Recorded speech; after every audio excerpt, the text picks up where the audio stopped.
Here's a file for those who are interested in working alongside Ashton Barclay at the agency headquarters codenamed the Animatronic Village, and regards two of the many entities that we have managed to capture and transport from the basement of one Edward Morris after his unexplained disappearance.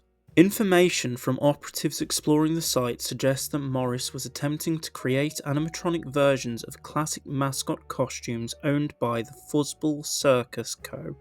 as an attempt to move many of the company's well-known restaurants and soft play party venues into a more modern age. However, evidence from the basement of Morris's home tells us that he became disenchanted with working for the company, being unable to express his creativity, having unrealistic deadlines, and slowly having his wage decreased by the company, whilst they claimed all credit for his work. Piling bills, a poor quality of life, and the death of his son Danny were driving the man towards the all-too-familiar thoughts that many of us have, in the sense that he wanted to take a long walk off a very short cliff.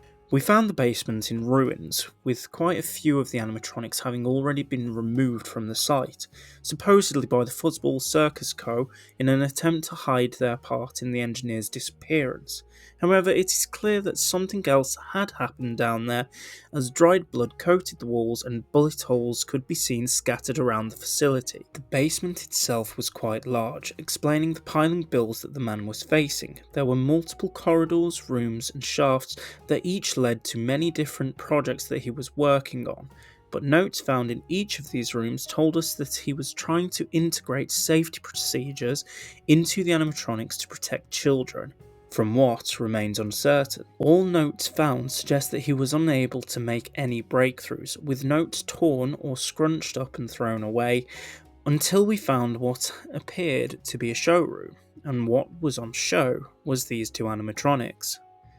When we found them, they appeared happy and jovial. Both were anthropomorphic animals, the first being a white tiger with what appeared to be a representation of heterochromia, with one eye being green and the other one blue.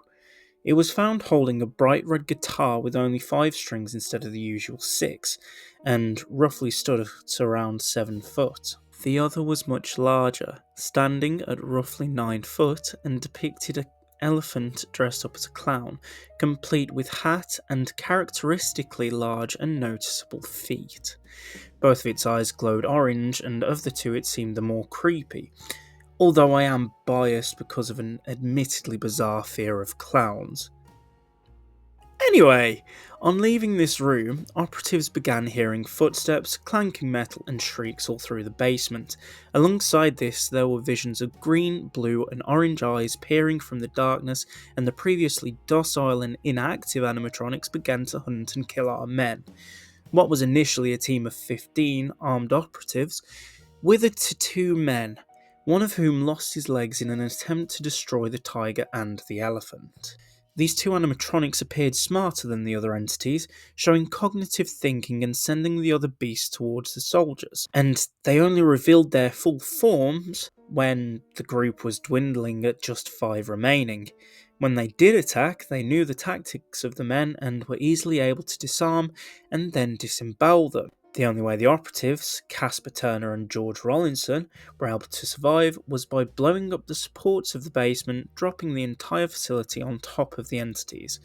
George had his leg grabbed by the elephant's large 2-fingered hand, and unfortunately had his legs crushed by the collapsed girder.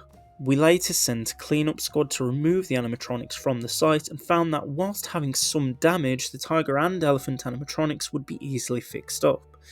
We transferred them to the animatronic village, where they were partially repaired by Barclay to study them for their thinking, whereas we are allowing Morris's neighbours to believe that the explosion was nothing more than a gas leak.